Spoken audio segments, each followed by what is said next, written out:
For CBI enquiry. వేయకపోతే మీరు తప్పు చేసిన వాళ్ళు అవుతారు. ఖచ్చితంగా ఇది సిబిఐ ఎంక్వైరీ దాకా దారి తీస్తుంది, వాస్తవాలు బయటకు వస్తాయని విశ్వసిస్తున్నాం. అది ఎంక్వైరీలు తెలుస్తుంది. నేనేదేంటంటే దీనిలో 2 కోణాలు ఉన్నాయి. ఒకటి, నాగరాజును చిత్రహింసలు చేసే కార్యక్రమంలో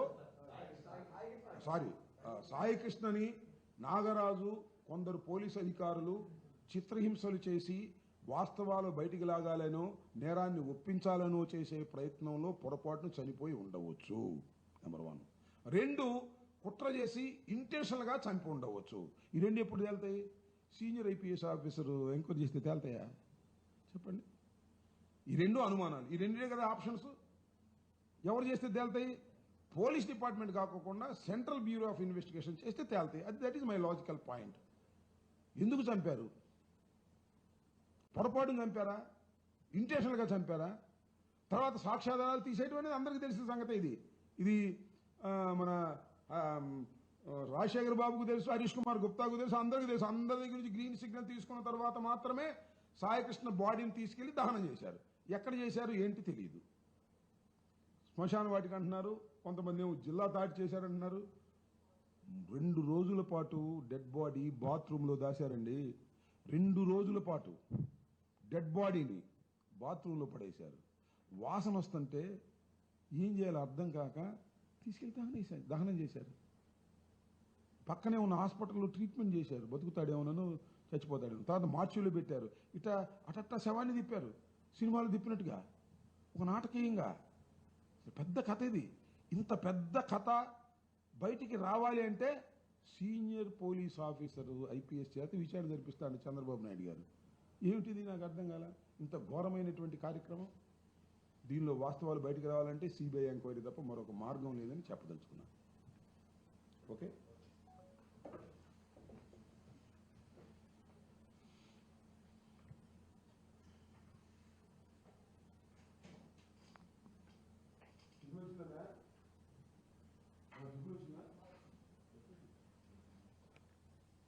రైట్, బాగా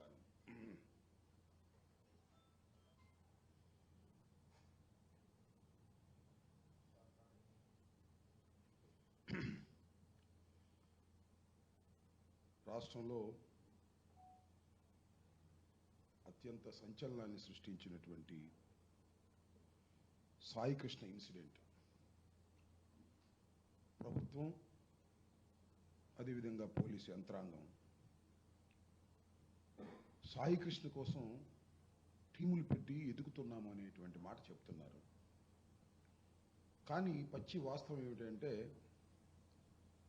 సాయికృష్ణని అతి దారుణంగా పోలీస్ స్టేషన్లో చంపి తరువాత దహనం చేసి బూడిద చేశారు. ఇది వాస్తవం. రేపు 29వ తారీఖున గౌరవ న్యాయస్థానం సాయికృష్ణని హాజరుపరచవలసిందిగా ఆదేశించింది. ఈ లోపల జరుగుతున్నటువంటి పరిణామాలు చూస్తుంటే కొంత బాధ కలుగుతూ ఉంది. బహుశా నేను ఇంతకుముందు అనేక సార్లు చెప్పినట్టుగా ఇలాంటి సంఘటన, ఇలాంటి క్రైము బహుశా భారతదేశంలో ఏ పోలీస్ స్టేషన్లోనూ జరిగి ఉండదు.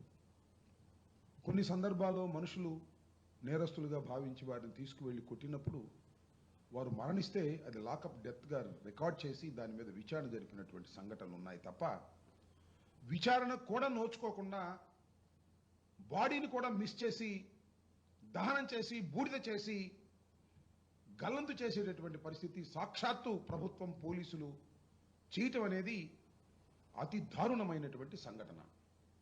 దీన్ని వైఎస్ఆర్ కాంగ్రెస్ పార్టీ తరపున అనేక సందర్భాల్లో మేము మాట్లాడుతున్నాం. దీన్ని ఒక విషయాన్ని చాలా స్పష్టంగా నేను పవన్ కళ్యాణ్ గారికి, చంద్రబాబు నాయుడు గారికి చెప్పదలుచుకున్నాను. దీన్ని రాజకీయం చేయాలని మేము ప్రయత్నం చేయటం లేదు. రాజకీయంగా ఏదో లబ్ధి పొందాలని ప్రయత్నం చేయటం లేదు. గుండెలు కరిగి మేము చెప్తున్నాం. ఒక తల్లి ఆవేదన మేము చెప్తున్నాం. ఒక మనిషిని అత్యంత దారుణంగా మీరేదో ఇవాళ ఆంధ్రజ్యోతిలోను, ఈనాడులోను అక్కడ ఇక్కడ రాంచుతున్నారు రౌడీ అని, క్రిమినల్ అని. రౌడీ కావచ్చు, క్రిమినల్ కావచ్చు, అతను ఒక భారత పౌరుడు, 23 సంవత్సరాల యువకుడు. అతన్ని పోలీస్ స్టేషన్కి పట్టుకొచ్చి విచారణ పేరుతో చిత్రహింసలకు గురిచేసి చంపేసి సాక్ష్యాధారం లేకోకుండా ఈ పోలీసు యంత్రాంగం చేసింది. దీనికి నిన్న చంద్రబాబు నాయుడు గారు, పవన్ కళ్యాణ్ గారు చాలా సీరియస్గా తీసుకున్నారట. సాయి కృష్ణ సంఘటన మీద ముఖ్యమంత్రి సీరియస్ అని పత్రికల్లో రాంచుతారు. సీరియస్ అయ్యి ఏం చేశారో చూసారా? ఒక సీనియర్ ఐపీఎస్ ఆఫీసర్ చేత విచారణ జరిపిస్తారట.